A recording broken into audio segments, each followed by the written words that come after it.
Eddie Evergreen, a 14-year-old boy with short brown hair and light skin. Hugh followed the compass toward a bend in the stream. Harper Lane stayed beside him, focused on what lay ahead, stayed beside him with her tablet ready. Both focused on where the path led next. The forest thinned ahead, revealing a gentle incline carved between ancient rocks and gnarled roots. The compass glow grew warmer, calmer, as if it was confident for the first time in hours. It was a subtle shift, but one that both of them felt in their bones. The constant, frantic spinning had finally ceased, replaced by a steady, unwavering pull. Eddie took a hesitant step onto the rising path.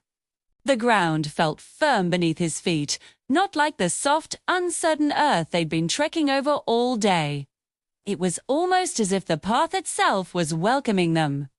When he paused to catch his breath, the compass in his hand dimmed, its warm light fading to a pale flicker.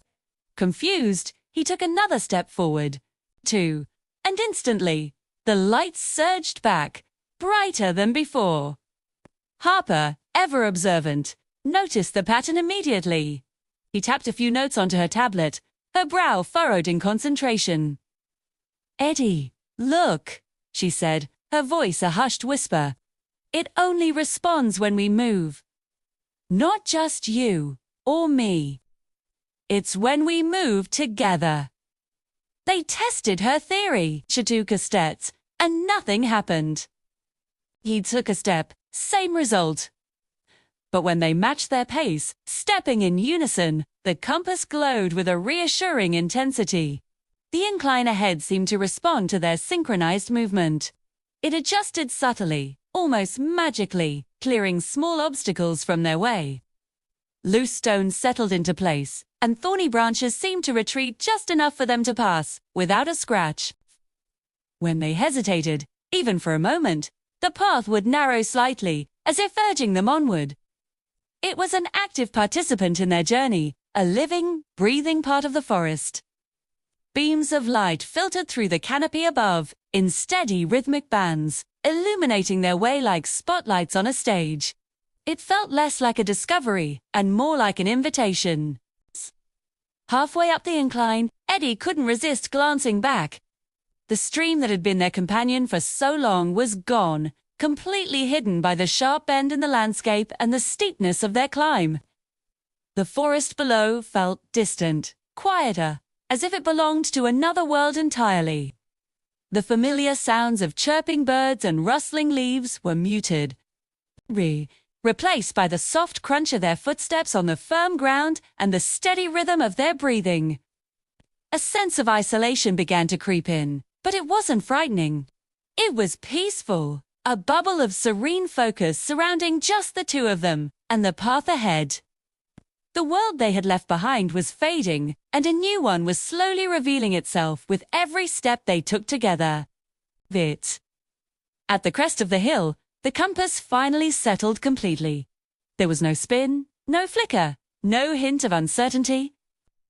Just a steady, solid pull forward. Its light, a beacon of pure confidence.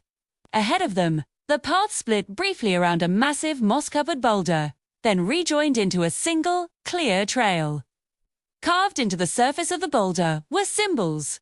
The same strange, ancient markings they had been trying to decipher for weeks. As they approached, the symbols seemed to shimmer and shift, the different markings on either side of the split path aligning perfectly to form a single, coherent message confirming their direction. It was a lock, and they were the key.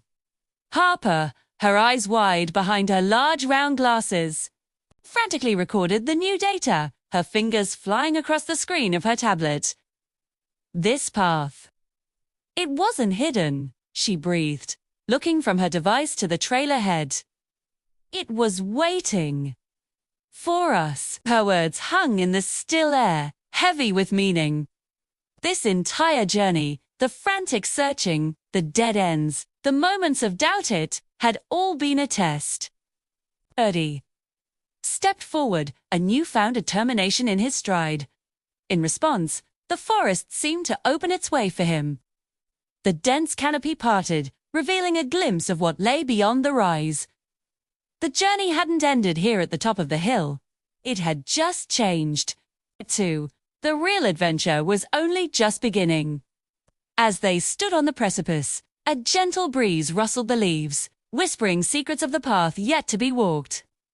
The air smelled different, here cleaner, charged with an energy that was both ancient and new. They could feel the shift not just in the environment, but within themselves. The uncertainty that had plagued them was replaced by a shared sense of purpose. They were no longer just two kids lost in the woods with a mysterious device. They were chosen, guided by a force they were only beginning to understand. The path ahead was clear, but the destination remained a mystery. What lay beyond this rise? What challenges and wonders awaited them? They didn't have the answers, but for the first time, that didn't matter. They had each other, they had the path, and they had the unwavering certainty of the compass to guide them. And so, together, they took the next step into the unknown. Thanks for watching.